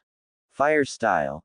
Phoenix flower jutsu, Makoto thought as she formed the last hand sign of the jutsu and expelled a barrage of small fireballs that added to the large blast of wind that was burning the puppets. Meanwhile, Tsukumo, Minato, and Kushina appeared on the opposite side of the puppets. They were greatly distracted by the massive blast of fire. So that's what happens when 2 people that master those jutsu combine them. Tsukumo thought as he gripped his tanto. Lightning style. Strike of the white fang, Tsukumo whispered under his breath and drew his sword in a swift downward arc. One of the puppeteers was suddenly cleaved in half by a blade of lightning. Lightning style. Shattering of earth, Minato said as he slammed his hands to the ground. In an instant, a high-powered blast of lightning shot out of the ground in the center of the mass of puppets. It arced outwards, shocking everyone around it. Uzumaki ceiling style. Paralysis field, Kushina called out as she threw a kunai into the barrage. The instant that it hit the ground, a seal appeared on the ground and paralyzed more than half of the remaining puppeteers. Minato, use that jutsu, Kushina quickly said. Lightning style. Field of death, Minato said as he concentrated most of his chakra into his hands. They surged with lightning that caused him to grind his teeth. He quickly raised them up into the air and threw them forward, pointing at the crowd of sand ninja with his palms. In an instant, a blast of lightning shot from his hands and struck the ground. Everyone within a 25 feet radius died from lightning going through them. Minato dropped to one knee, panting. Lightning style. Second strike of the White Fang, Tsukumo said, seeing Minato's condition. He quickly swung his tanto in multiple strikes, slicing most of the remaining sand ninja in halves with blades of lightning. He then used the body flicker technique to close the distance between them. Only 3 sand ninja were alive when they realized that Tsukumo Hatake was attacking them. None of them managed to draw a weapon before he took their lives though. Let's go join up with the others now, Tsukumo said as he walked over and helped Minato to his feet. Have you heard the news? They're already calling you, the replicator, Kushina said with a small smile later that night as they sat at a table, eating dinner. I suppose I would become a little well known as a result of my use of that jutsu, Naruto said with a shrug of his shoulders. They're also calling you a chakra monster, you know, like a tailed beast. Minato commented. You might as well have the chakra of one. The irony of that statement was not missed by Naruto. You did well, Naruto Uzumaki. Naruto looked over his shoulder in surprise. Makoto Uchiha was standing there. I'd like to apologize for the antagonism that I showed yesterday and today, Makoto said. I also have news. Though you are only a chunin, you will maintain second in command of Section 2. Now, have fun tonight. Captain Hatake believes that we will be attacked again within the week. That announcement seemed to sober Minato and Kushina up rather quickly. Thank you, Captain Makoto, Naruto said without a trace of malice or dislike in his words. I apologize as well. Nodding, Makoto walked away, leaving Naruto, Minato, and Kushina to their meal. Makoto had many things on her mind at that moment. For starters, she had never met anyone that could create 500 clones, and Naruto had done it without breaking a sweat. Second, Naruto had displayed a level of taijutsu when fighting the puppets that was on par with the chunin of the village that specialized in taijutsu. It was low jonin level at the very least. Third, Naruto had displayed speed on par with her own when they had run towards the remaining sand ninja. Fourth, Naruto's skill with the wind style, Great Breakthrough, was not chunin level. He used it with the same power that a jonin did. Fifth, Naruto had sensed the approaching sand ninja, whereas their sensors only sensed it after Makoto had begun telling Tsukumo about her subordinate's discovery. Sixth, Naruto appeared to be hostile one second, kind the next, and playful the moment after that. He varied far too much for Makoto to predict. About 20 miles away, Lady Chio of the hidden sand village looked at the empty tent before her as she pondered the report that she had just been given. Only a single puppeteer had survived the assault on Tsukumo Hatake's camp, and the news of what happened had been disturbing. It appears that things might be even more difficult than I expected. There will only be 2 more battles. Either I will crush them and finally have my revenge on the White Fang, or... Chio said, trailing off as she did not like that idea in the slightest.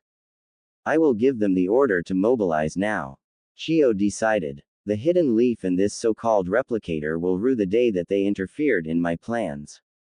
She had never expected Tsukumo to die in the fight, but she had thought that he would suffer casualties. Battles were not supposed to end with casualties on only one side, after all. Let's see how they will deal with a more diverse enemy, Chio said as she rose to her feet and left the tent. Naruto Uzumaki stepped into the tent of the White Fang, causing everyone in there to look at him. The 10 jonin that led the divisions in the camp immediately turned to look at the person that interrupted their meeting. Naruto, we're in the middle of a meeting, Makoto said with a sigh. She then noticed the look on his face and she shook her head. We're about to be attacked then. That got everyone's attention. I've been maintaining a perimeter around the village using shadow clones. Only Captain Hatake, Captain Uchiha, and the censors were told of this. Naruto said, seeing everyone's confused looks. One of my shadow clones just dispelled 5 minutes ago. It looks like we have about 300 enemy ninja headed this way, and only 100 of them are puppeteers. Explain the situation in depth. Tsukumo said as he sheathed his tanto on his back. There are presently 300 sand shinobi nearing the base. They should be 7 miles away about now. Naruto said, earning looks of surprise from those present. It seems that there are 100 members of the puppet brigade, 100 sword-wielding sand ninja, and 100 iron fan-using sand ninja. That's an approximate count, at least. So, Chio is behind this, Only she would use that strategy. Tsukumo thought. Very well then, we need to prepare for battle. Tsukumo said as he took a deep breath. Order everyone to the front line. I want all Jonin to the front and all Chunin to the back, with the exception of Naruto Uzumaki, Minato Namikaze, and Kushina Uzumaki. They will be at the very front, along with me and Makoto. Captain Hatake, are you sure that's a good idea? They're just Chunin. A random Jonin asked. They are. Tsukumo said, nodding in agreement. All 3 of them could be promoted to Special Jonin though. In fact, Kushina has turned down a promotion to Special Jonin based on her sealing abilities. I'm not sure of her reasons for doing so, but they aren't important. In addition to that, Minato is nearly as skilled with Fuinjutsu as Kushina, and he's very skilled with lightning ninjutsu, among other things. Finally, you have Naruto. If I have to explain why I want him on the front lines, then I'm going to need to name someone else as captain of a division. We will be outnumbered, especially with the enemy's puppets. Makoto said as she looked at Naruto. I believe that the so-called replicator will be useful. Plus, he's not too shabby with wind jutsu. Makoto broke away from her musing and said, Naruto, I want you to prepare the battlefield. I will ready our division. Naruto nodded and flickered out of the tent with a swirl of wind. What did you mean by that, Makoto? Tsukumo asked curiously. Naruto is skilled with traps. He said that he used to pull pranks, and that they are basically the same. Makoto answered vaguely. I'll go and get my men ready, Captain Hatake. When Tsukumo arrived at the battlefield, he was surprised to see Naruto standing with his arms crossed impassively. You're done preparing already? Tsukumo asked. Yeah, I didn't set too many traps. Naruto answered with a nod of his head. How many did you set? Tsukumo asked. I only set 3. People like to attack in waves, so I figure they'll attack in 3 waves. They'll probably send their kenjutsu users in first and try to thin our numbers. Then, they'll switch to their puppeteers since they're mid-range specialists. And after we're exhausted from kicking their asses, they'll come at us with wind specialists. They can attack from a distance and cast aside all of our projectiles easily. Naruto said thoughtfully. What would you suggest to your captain? Tsukumo asked. He was surprised by his subordinate's intelligence. I'd suggest that we kick their asses. Naruto said, causing Tsukumo to face palm. But seriously, we should take the kenjutsu users down with ninjutsu and genjutsu if we can before they actually reach us. If we can't, then we'll have to defeat them using taijutsu and kenjutsu. Then, we have the puppet users, of course. That won't even be a fight thanks to my second trap. We'll just need to take down the puppeteers after they charge us. Finally, we'll have the wind users. If we have a contingent of Uchiha, then we'd be able to take them easily, but they'll likely use their wind jutsu in collaboration. Even a combination attack with my captain won't be able to get through. I have a one-shot trap-based technique that will take out about half of their wind users, but it won't work unless we can get them to approach a little closer.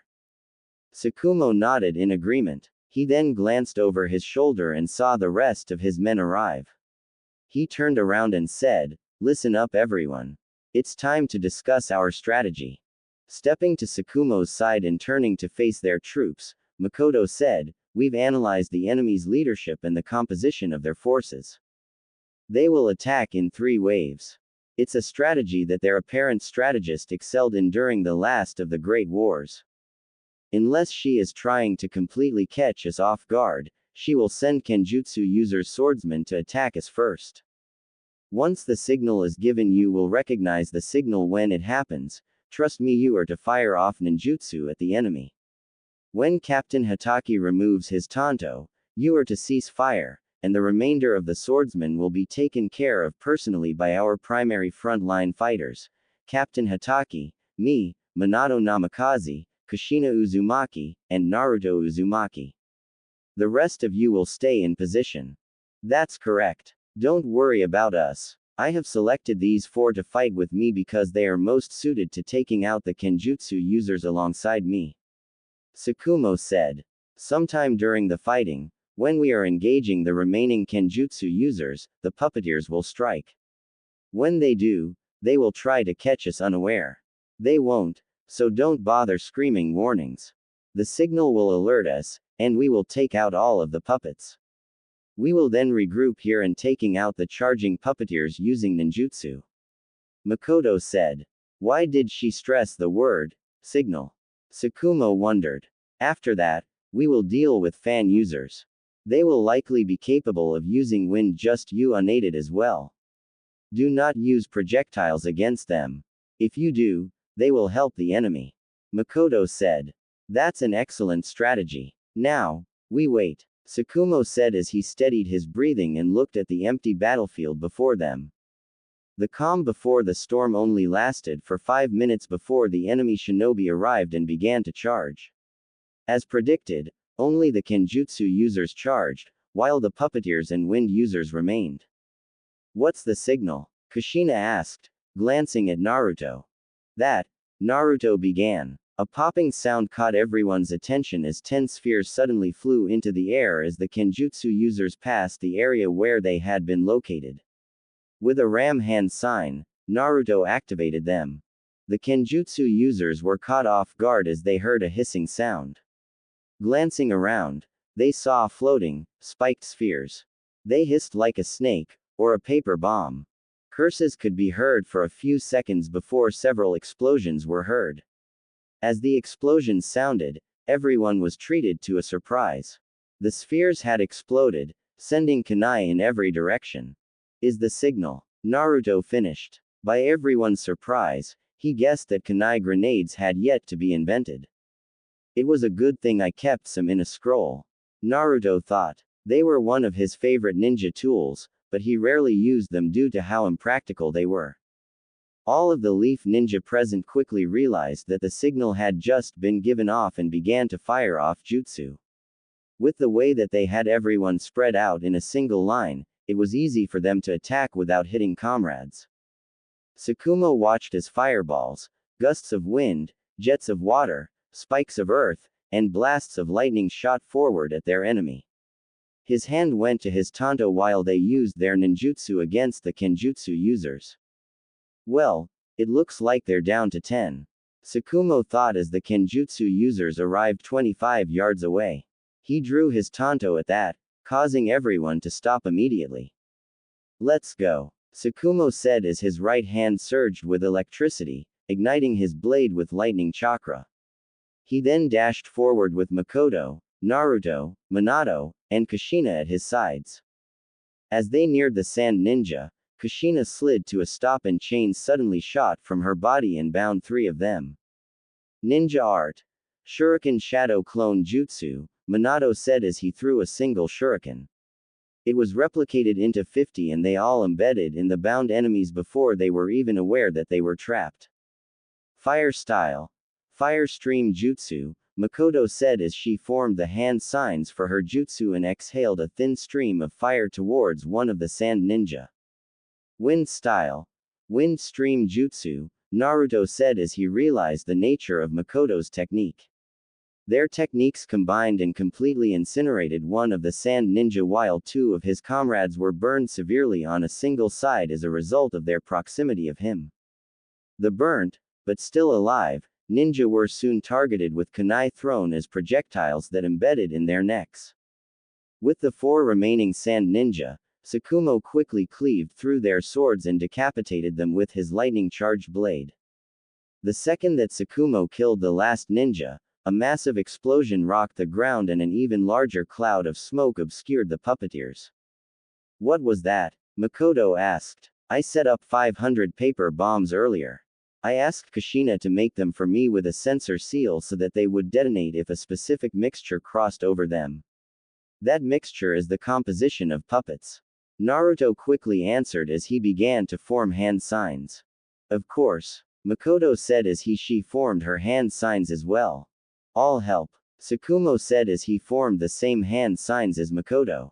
Wind style. Great breakthrough, Naruto thought as he began to exhale the gust of wind. Fire style. Fireball jutsu, Makoto and Tsukumo thought as they exhaled 2 large balls of fire. Minato and Kushina were forced to close their eyes as the 2 fire jutsu and 1 wind jutsu combined in a single collaboration jutsu. It was both powerful and bright. The leaf ninja quickly formed the ram hand signs and flickered in a swirl of leaves back to their main force. As soon as Tsukumo and his subordinates were back with the rest of his forces, he said, "Prepare your ninjutsu." It took a few minutes for the flames to clear and the unarmed puppeteers to come charging at them, but it took even less time than that to take them out using ninjutsu. Once the puppeteers were defeated, Makoto said, "Naruto, do you have a plan for getting them in the range of the final trap, the one that I helped you with?"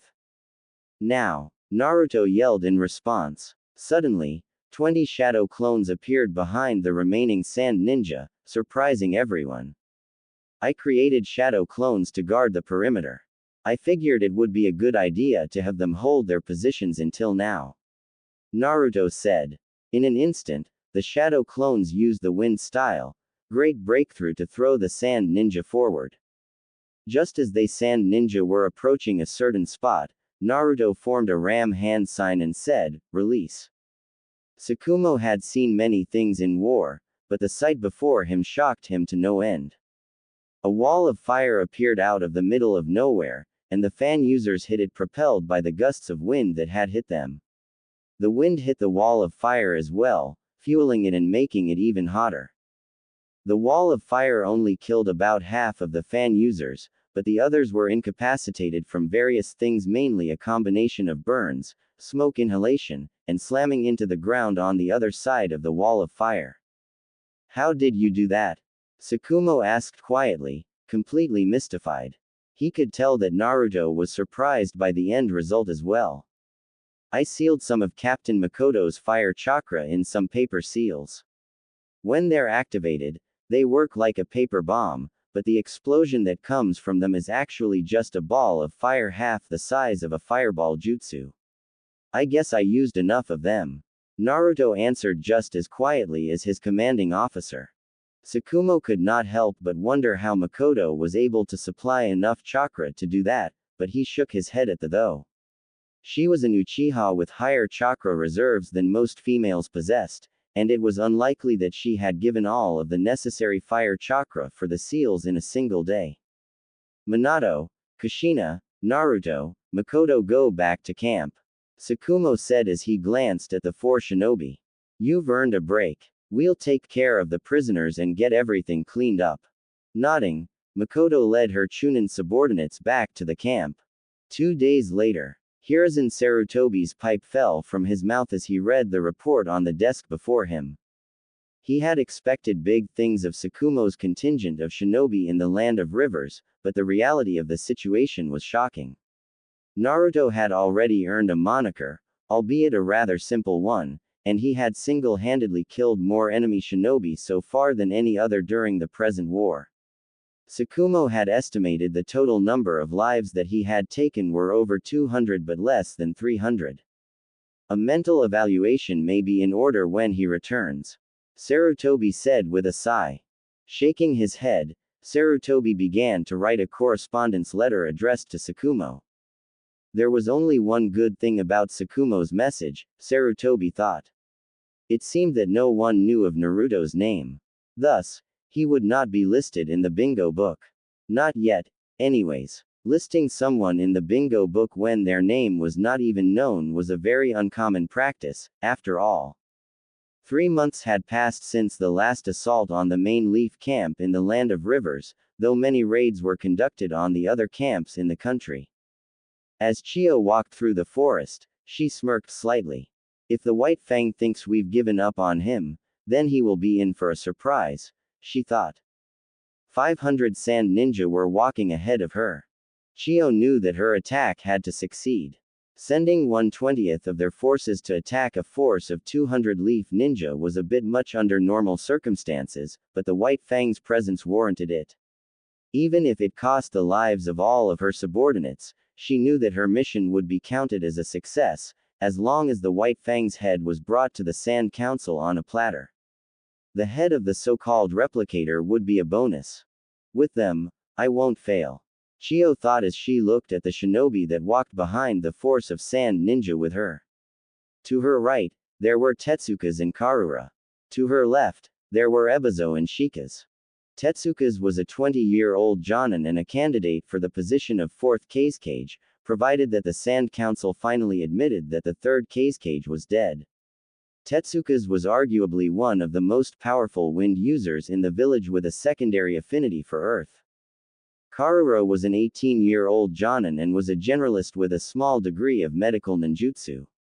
Her ability to use wind jutsu, genjutsu, taijutsu, and fuinjutsu at the basic level of a jonin made her quite strong. Generalists were always more difficult to defeat than specialists, after all. Ebizo was Chio's younger brother by a year. Like his sister, he was one of the Hidden Sand Village's strongest ninja. Whereas Chio embodied one half of the Hidden Sand specialization, Ebizo embodied the other half. He was the most powerful wind user in the village period. His taijutsu and kenjutsu were also quite impressive. His genjutsu was merely average at best, though. Shika's was arguably the most dangerous one with Chio though. He was the second Jinchuriki of the one-tailed raccoon dog. The reason that he was so dangerous was not because of what he held though. Not exactly, at least. He was dangerous because he would become incredibly unstable the second he entered a fight. Outside of fights, he was not too bad though. You know the plans, right? Chio asked her comrades. We are to only join the fight if it looks like it will be a failure otherwise. Ebizo replied with a firm nod. It's a shame we won't get to fight. Tetsuka said with a sigh. I was hoping to face this replicator that we keep hearing about. Perhaps we'll get lucky and they'll wipe out all of our forces. Karura said sarcastically. Tetsu, you know that we don't want to have to enter the fight. If we do, then it means that they will be winning, despite facing superior numbers. She's right, Shika said, surprising his comrade. Even if they kill 2 for every 1 that we kill, then that will leave 100 of our men. Not even the White Fang can single-handedly win against forces that great in number. I will be entering the fight when an opening is created. I will fight, and I will kill Tsukumo Hatake, the Leaf's White Fang.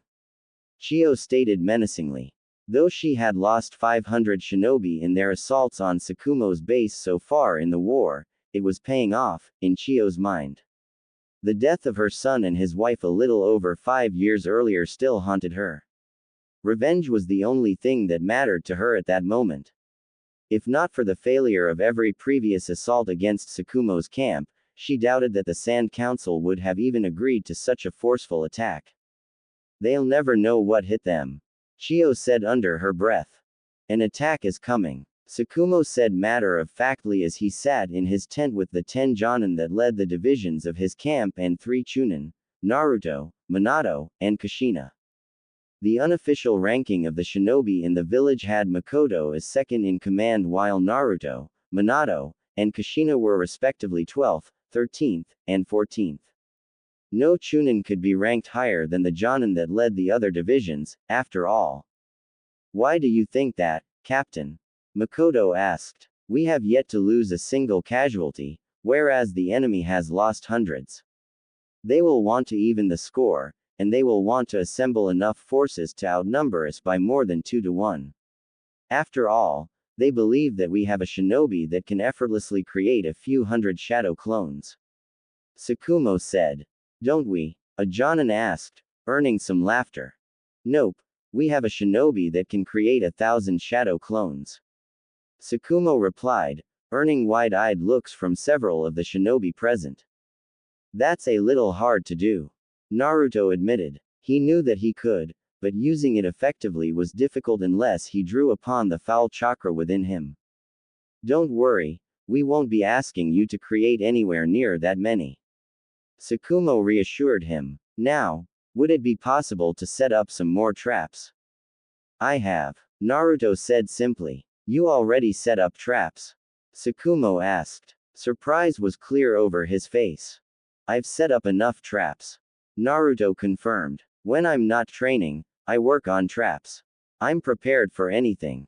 Tsukumo nodded in understanding. The blonde was the most dedicated shinobi under his command. He knew that he would be recommending Naruto for promotion to Jonin when they headed back home, though the Hokage would no doubt require Naruto to pass an evaluation first. Captain, a shadow clone just dispelled. Naruto said, catching everyone's attention. You were right about the number of enemy shinobi too. It's at least 2 to 1. How far are they away? Tsukumo asked. They're about 5 miles out. I cut the perimeter down to 5 miles from the original 7. Naruto answered. It had been easier to cut it down to 5 since it enabled him to use the same number of shadow clones and have a tighter perimeter. Did you get a good look at their equipment? Tsukumo asked a moment later. No, I think they're using scrolls to hide them. Naruto answered. Tsukumo nodded with a sigh. He had a feeling that it was going to be a very dangerous battle. Hiding their weapons, that was a counter to strategists and tacticians that was utilized a great deal in the previous war by the hidden sand village. It's entirely possible that Chio is personally leading them then. Tsukumo thought. He had to admit that it was not a pleasant thought in the least. Do you have enough traps? Tsukumo asked, looking to Naruto. Yeah, Naruto said, trailing off as he tried to figure out what Tsukumo was planning. We are going to need to try to lure the enemy into the range of your traps then. Tsukumo said. Are the traps keyed to your chakra? Yeah, but they're also keyed to Captain Makoto's. Naruto answered, surprising Tsukumo. We figured that it would have been bad if I was rendered unconscious before I could activate them. That's a good idea, Tsukumo said with a nod of his head. He could see the uses of such an idea. Exchanging a look with Makoto, he saw that she understood what he wanted her to do. The message was clear. Do not allow him to activate them. I want you to do it.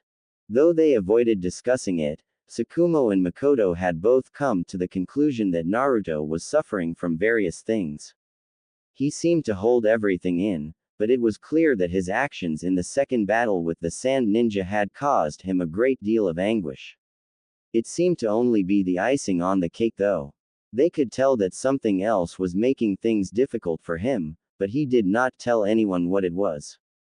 How were they supposed to know that the fate of the world rested on his shoulders? His actions may have prevented his friends from ever being born, or that he truly had no one. They were right about one thing though. Killing as many people as he did in the second assault had laid another burden upon him. No one realized that Naruto did not grow up in a time of war like everyone else did, though. He grew up in a time of peace and only knew war in the vaguest sense. Get your subordinates in formation, Tsukumo said as he looked at his men. We might as well wait for them. With that, everyone began leave the tent. Naruto, promise me that you will let me set off the traps. Makoto said as she remained in the tent. No, Naruto said, surprising her. Why not? Makoto asked seriously. It's my job, Naruto said simply before he walked out of the tent. It's my job to protect those precious to me, and that includes you, Makoto. The last sentence never left his mind though. Naruto would not have admitted it aloud, but he was even closer to Makoto than he was to Minato and Kushina at that point. They had trained together, eaten together, and all around spent time together in order to build up their synchronization, which made their collaboration jutsu even stronger. Despite that, Naruto was truly alone. He could not tell anyone about his past without modifying the truth.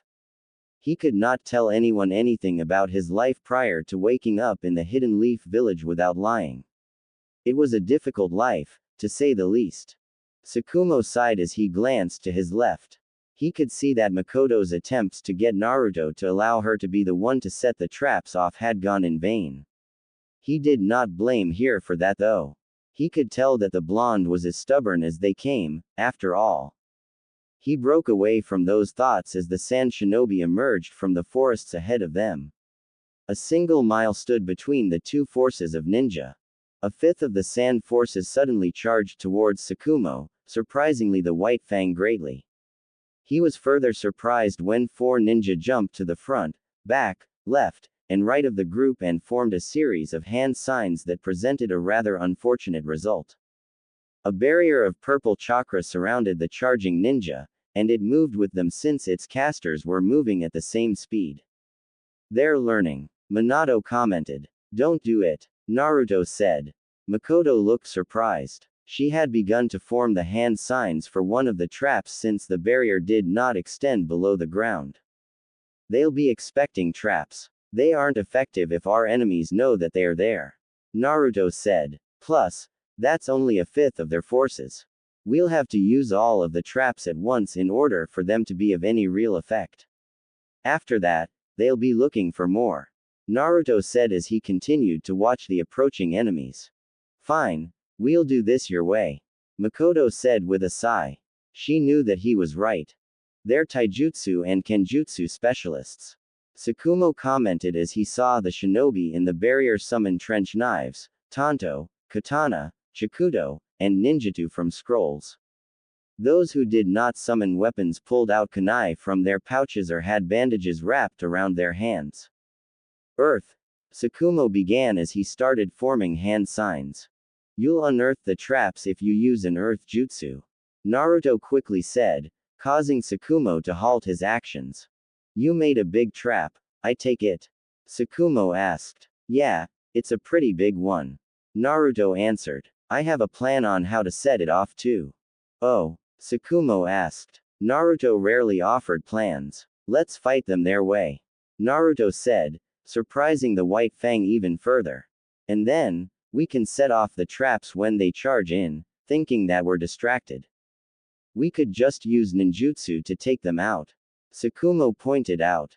"We will," Naruto said vaguely. Looking to Makoto for clarification, Tsukumo saw that the girl thought Naruto's ideas would be more effective. "Let's go this then," Tsukumo said. The charging sand ninja were surprised when none of the leaf ninja even tried to attack their barrier, but they kept on until the ninja holding up the barrier dropped it so that they could attack. The instant that the sand ninja and leaf ninja began to fight, 200 sand ninja charged forward to attack the leaf ninja while they were distracted. They even summoned their puppets with their poison-laced hidden blades. "Knock them back now," Naruto suddenly said upon noticing that the reinforcements had just crossed half of the distance to them. His words surprised everyone, but all of the leaf ninja knocked the close-range sand ninja back into the clearing before their camp quickly. "Release," Naruto said as he quickly formed the ram hand sign. Tsukumo was shocked as the entire clearing, starting a few yards before them and ending about 50 yards from the sand ninja that had yet to move, glowed. The ground glowed with seals, and every ninja in the range of the seals groaned in pain as cuts formed all over their bodies. Blood could be seen falling to the ground. His trap was wind chakra-filled seals. Tsukumo thought in puzzlement. He then realized the hidden meaning of Naruto's words earlier when Makoto exhaled a fireball. Normally, Tsukumo would not have thought a simple jutsu like that could have been too effective in a large-scale battle, but the fireball expanded in size dramatically as it hit the wind chakra-filled clearing. The fireball that raced through the clearing was roughly twice the size of the fireball that formed when Naruto and Makoto used their collaboration jutsu. "So that's why you refused to allow her to do it," Tsukumo said, receiving a hesitant nod from Naruto. "What are you talking about?" Makoto asked. Naruto just activated over 1,000 seals at the same time. It doesn't take much chakra to release a seal, but to unseal that many at one time, that would be difficult for even Jiraiya to do, and he has more chakra than anyone that I know. Tsukumo said. Now's not the time for discussion though. As Tsukumo said that, Chio walked into the clearing ahead of her subordinates. Do you know who that woman is? Tsukumo asked as he looked at the woman that swore a vendetta upon him at the end of the last war. Is that Lady Chio? Naruto asked. She looked 20 years younger than she had been when she died, but he could recognize her nonetheless, even from that distance. Yes, it is. Tsukumo answered. He was surprised that Naruto knew who she was at a glance, but that was not that important at that moment. She is the only truly dangerous ninja that I have seen so far. With her here, even my presence won't guarantee victory. The only way I can prevent her from killing our forces with her poison and puppets is by leading her away from here and fighting her on my own. So you just have to lead her away and fight her where no one can get in the way. Naruto asked. Yeah, that's about it. Tsukumo replied. We'll handle everything on this front. Naruto said. Tsukumo nodded and used the body flicker technique to appear 100 yards away from Chio. I will have my revenge, Tsukumo Hatake. Chio stated as the white fang appeared before her. You'll have to catch me first. Tsukumo said as he suddenly took off running to his right. Though she understood what he was doing, Chio ordered her forces to attack as planned and followed after Tsukumo. Once Tsukumo and Chio were out of sight, the Sand Ninja charged at the Leaf Ninja, and their battle began. The battle between Leaf and Sand Ninja had been going on for 10 minutes thus far, and Naruto would not have liked to even count the number of shinobi that both sides had already lost. Unlike the previous attacks on their forces, the Leaf Ninja had been attacked with a crowd that varied considerably. Puppeteers, Kenjutsu users, Taijutsu users, weapon specialists, wind users, and earth users were mixed into the force that Chio had ordered to attack them. The battle had been mostly even, though the Leaf Shinobi had been in possession of a few advantages. As such, the Sand Shinobi had been cut down to 100 from 200, while the Leaf Shinobi had only lost 50 thus far. It did not make things easy though. It was the first fight where the Hidden Leaf Village had lost casualties against the Hidden Sand. That made it harder than normal, after all. Naruto was about to finish the battle up when 4 shinobi appeared in the center of the battlefield. Upon realizing who the shinobi were, he froze. He only recognized 3 of them, but he was certain that they were Chio's younger brother and both of Gaara's parents. The last one did not need to be recognized by name though. The large, sand-colored gourd on his back made Naruto aware of who he was. Naruto knew, at that point, that he was not going to be able to end the fight quickly. Naruto, what's wrong? Makoto asked, seeing Naruto's attention focused outward. A few very powerful shinobi just showed up. We'll have to take them on personally if we don't want our men to die against them. Naruto said as he took a deep breath. We're ready, Minato said as he appeared next to them with Kushina.